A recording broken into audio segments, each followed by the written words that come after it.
This is Bizz Beyond the Suit. Welcome to Bizz, the podcast that is creating huge excitement regionally. We are today joined by Kate Beal from Woodcut Media.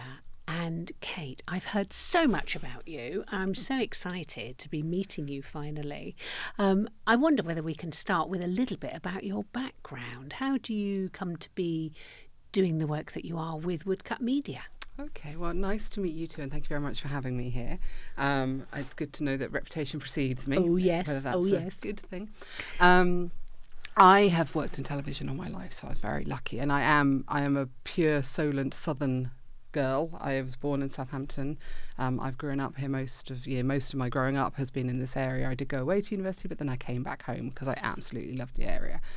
And I was very lucky because my mum worked in television, so she's always worked for ITV companies. So originally sort of the regional ITV companies here, but also other places. But in most of my growing up, she's worked for the regional TV companies here. So I...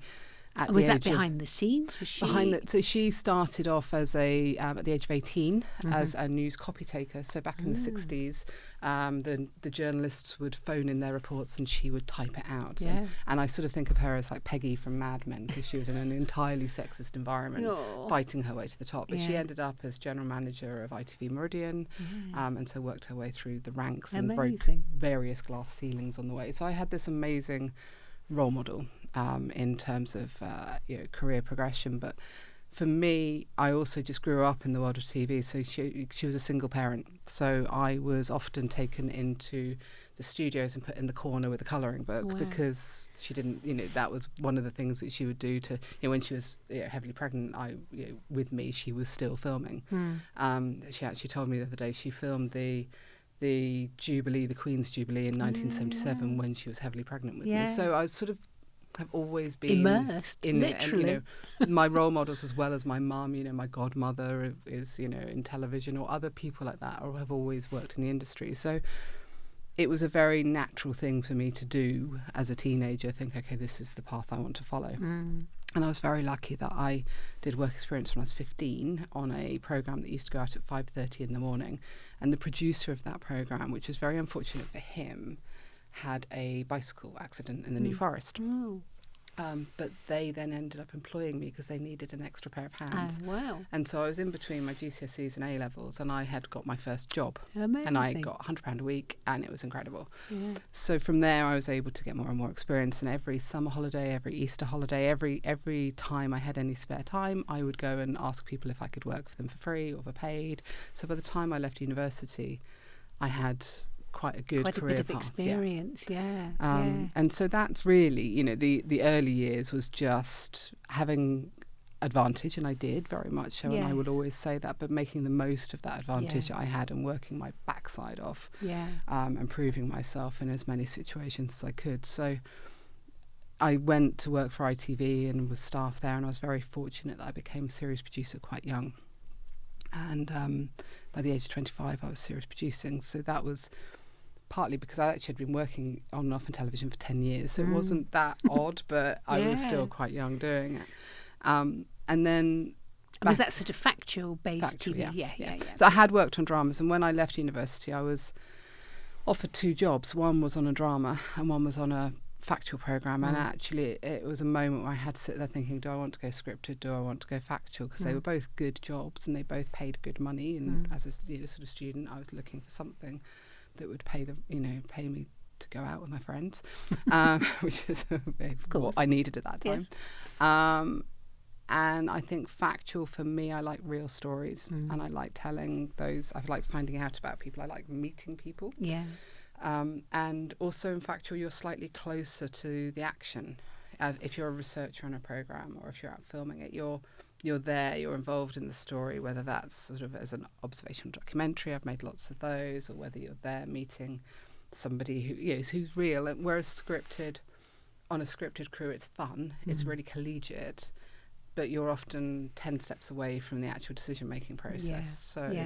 If you're not the writer, the director, or the actor, then actually you're quite far away from having any control over the creativity. Whereas in factual, you have a lot more control. Sorry, I'm waffling. Yeah, it's really interesting, really interesting. Going back to sort of me being at ITV Meridian in 2005, they did a round of redundancies, and I was very, very, very lucky that they gave me redundancy, but they gave me 2 commissions. So I was able to set up my first business at the age of 27. Fantastic. And I took 13 people with me from ITV. So they were made redundant. I brought them with me, and we hired an office, and I learned what VAT was, and I learned what payroll was, and all of these kind of business bits. Yeah. And we set up in Eastleigh.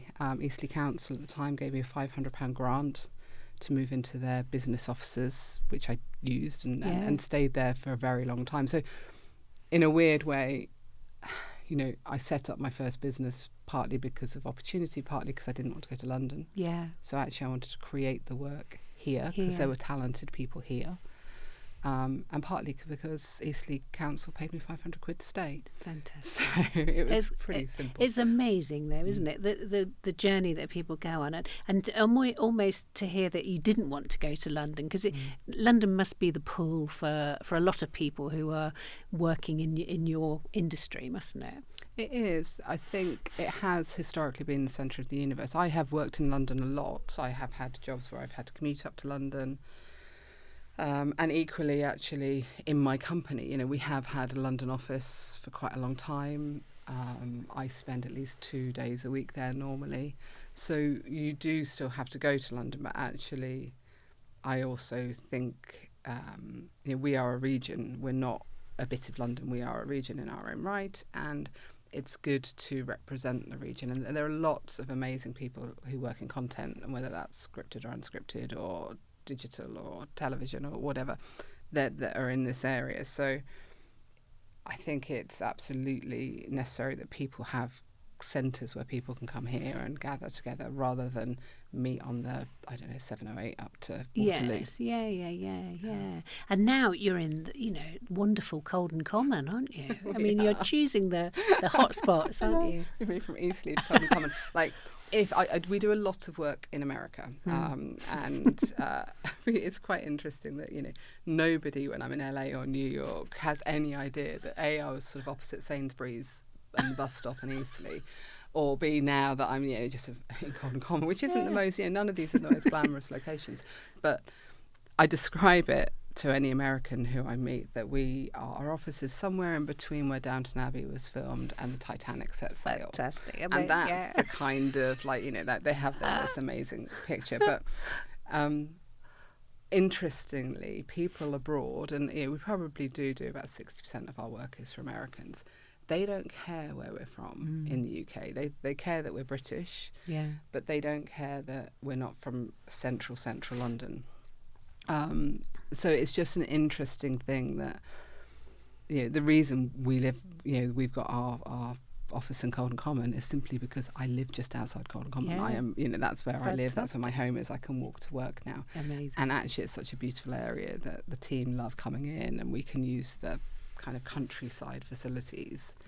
And in this post-pandemic world, and even before the pandemic, we have a very strong work from home policy. Flexi working, we like to support working parents. So before the pandemic even, we wouldn't have everyone in the office 9 to 5 days a week. So actually it works for us. We probably have, at the moment, between 70 and 80 people working for Woodcut. Probably about 20 to 30 are in the office, and the rest are around the world. Or wherever. Yeah, amazing. And tell me a little bit about the sort of work that you're creating at Woodcut.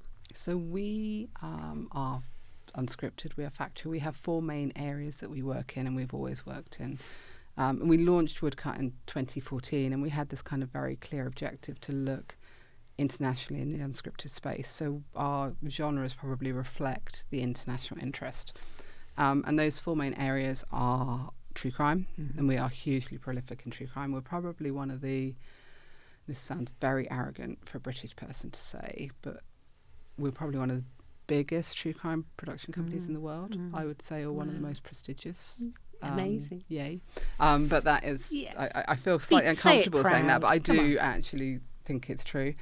And we do specialist factual, so that's sort of history, science, engineering, factual entertainment, which is the kind of lighter side of unscripted, then what we'd call premium docs. And premium docs is used as a kind of term quite a lot, especially now, but we think of it as something that happens only once every 1 or 2 years, that's really premium, talent-led, access-led, that not many people can get to.